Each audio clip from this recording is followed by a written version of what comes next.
Hello everybody, you're very welcome back to Law Hero. My name is Jen and I make videos about the law. And today we're going to be talking about something called the double bind.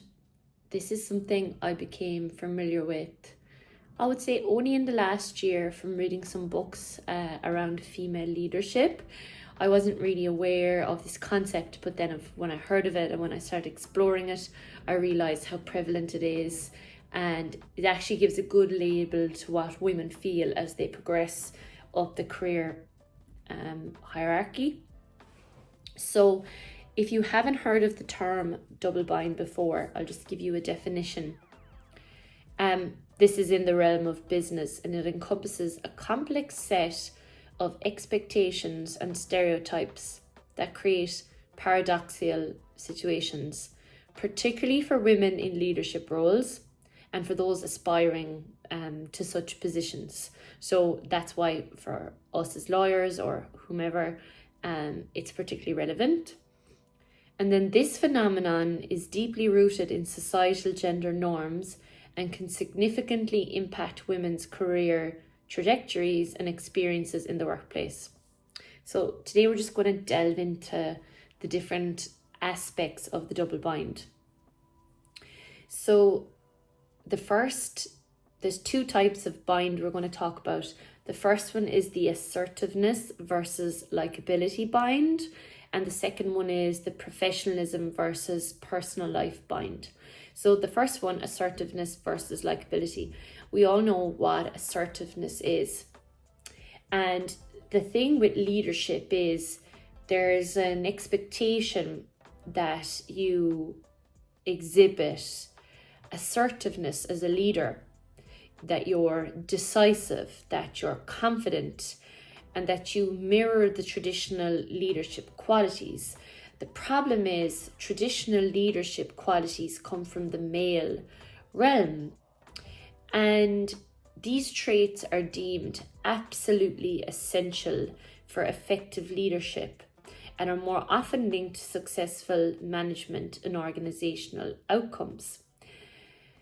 The problem with this is that how little girls and little boys are reared, and this is done really well in I can't remember the book I read, but basically the author explained that when you have a group of little girls, they check each other, we'll say. They ensure that everybody stays on the same level, that nobody rises above the parapet, that there's no real outright leader, that everybody is contributing. And what will usually happen is if there's a dominant female in that group, the other females will make sure that that dominant female is brought back down to earth because everybody's on the level playing field.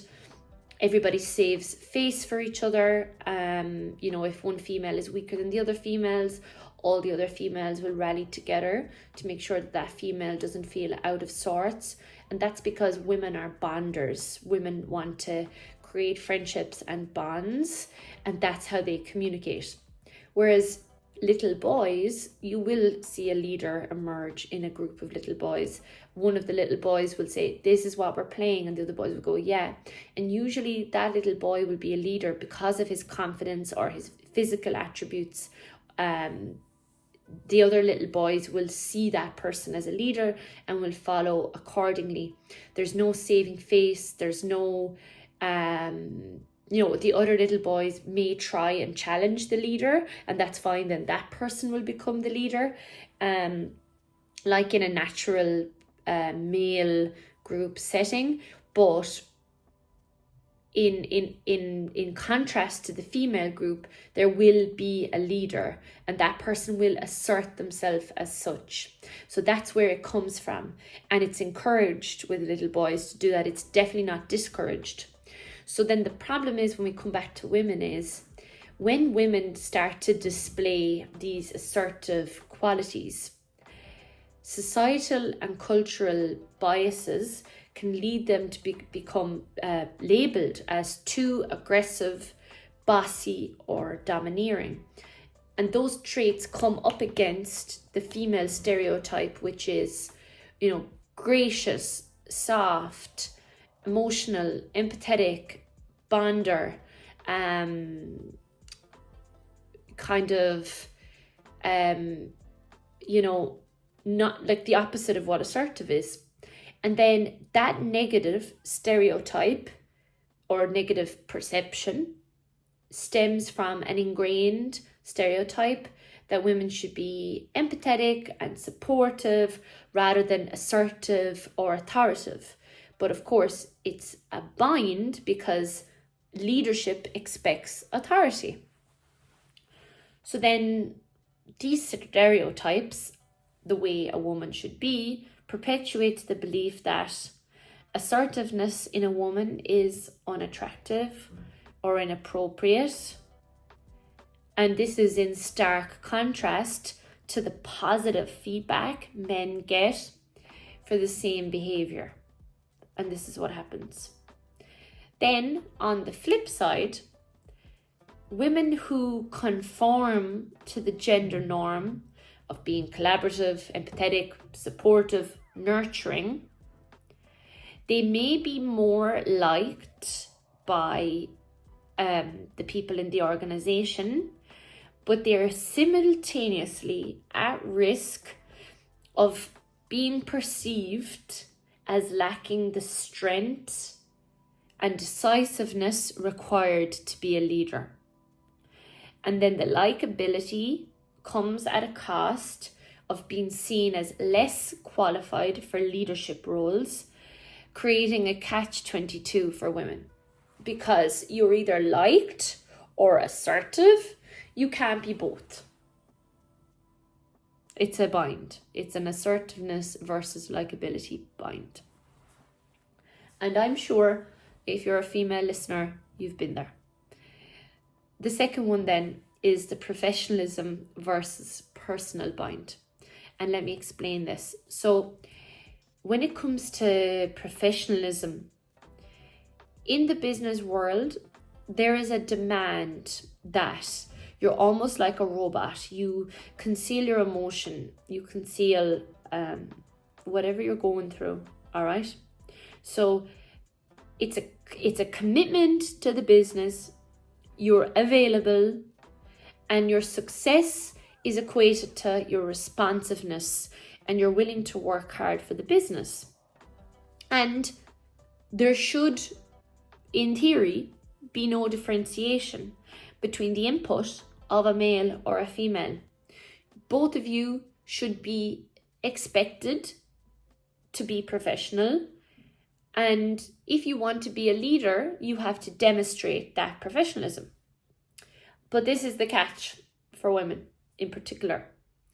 So women in the workplace tend to face more scrutiny around their personal decisions, especially regarding marriage and motherhood, because those are societal expectations, and of course, society leaks into the workplace. Society expects women to fulfill traditional role as a caregiver, and when a woman is perceived as prioritizing her career, she may be judged harshly for not adhering to this role. So again, it's a double bind, because instinctively you want women to be progressive, earn their own money, and men want that for women a lot of the time. But the problem is, if you've grown up as a man seeing your mother as a caregiver, if your woman isn't doing that, that's going to rub up against your idea of what a woman is. And those men exist in the workplace. You enjoy the benefit of women being having attention to detail, being meticulous in their work, and being professional. But when it comes to marriage and motherhood, people don't like that women take time out for that, because it's seen as not being committed to the business. And this is the double bind that women face when it comes to professionalism versus their personal life bind. We're not even going to get started with the whole menstruation, menopause thing, because that is a whole other story. Or breastfeeding even. But all of those things are seen as secondary to the work you're supposed to be doing. Those things are not supposed to distract you from being professional, and women are expected to just get on with it. Now, the legislation is starting to become a little bit more amenable to those natural bodily function that women face, and thank God for that. But we're still a long way off excusing women to take time out to look after themselves during those not ideal times where they have to tend to their body or tend to their newborn. It is a little bit off from that. It's a little bit time off from that. And I know personally, especially if you're in a couple or if your other half has the same career as you, it's extremely difficult for the woman to make a decision to take time out work when she feels like her other half is going to get ahead, especially when it comes to partnership, and she will now be a year or two behind because by virtue of the fact that she's the child bearer and carer. As I've already alluded to, the decision to have children will always affect your career. No matter how open an employer is to you having children, it's going to affect your career. Full stop. And that is a perception that, it's time away from the workplace. It's a necessary evil to have children, but it's taking time away from the workplace. And time away from the workplace means less productivity, means less profit. So women who choose to have children or prioritize family, they do encounter bias. And I know this myself. I've been in situations where, they go, X is on maternity leave, and they'll roll their eyes as if, they left us in this situation. How dare they go away on maternity leave, etc., etc. We have to fill that position while that person is gone. It's such an inconvenience that they went to have children. I've heard that. I haven't heard of it spoken in a very positive sense, but that would only come from very, very progressive management, and that kind of management isn't here right now. It will be in the future, but it's not here right now. For women, this can lead to missed opportunities for career advancement. They may be overlooked for promotion or challenging projects because the perception might be that they may not be able for it because their priority is their children. Conversely, women who prioritize their careers, they may face social stigma or guilt for not fulfilling the traditional family role, further complicating their work-life balance. So in short, you're damned if you do and you're damned if you don't. So my advice to you and to myself is to do whatever the hell you want, because it's not a democracy. People don't get a vote in your life. You're the one who has to make the decision and live with that decision for the rest of your life. And on your deathbed, you're going to have to square it in your own mind. You're going to have to make peace with the fact that you had children, didn't have children, prioritize your career, didn't prioritize your career. It's up to you. It's the burden of having choice. So, is there a solution to these double bind, or is there even a way we can move forward? As I've already said, with ESG and with the S in ESG becoming more prevalent, corporates are going to have to report on this social aspect of their workforce, which I think is great because it has been hidden for many, many years. And they're going to have to report on their gender pay gap, the amount of females they have in the workplace, what kind of initiatives they have for reintegrating females after childbirth. And then, there's other pinch points in legislation where they're going to have to report on women in the workplace. I think, a cultural shift is only going to come from, I think, legislation. I think there has to be teeth, or people just won't do it. They'll just stick to the status quo, which is a societal, the societal norms around what a woman should be. I think legislation has to come in. This morning I was only reading about Allyson Felix, the American track star. She was one of Nike's biggest athletes in 2020, from 2016 to 2019. And when she came back from I think it was the 2018 season, to start the 2019 season, she was pregnant.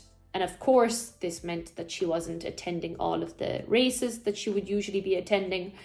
And Nike said, well, because you're not attending these races and wearing the swoosh, we're going to pay you 70% less this year. And she went on this absolute campaign against Nike, being like, you're my employer, ostensibly, you're my sponsor.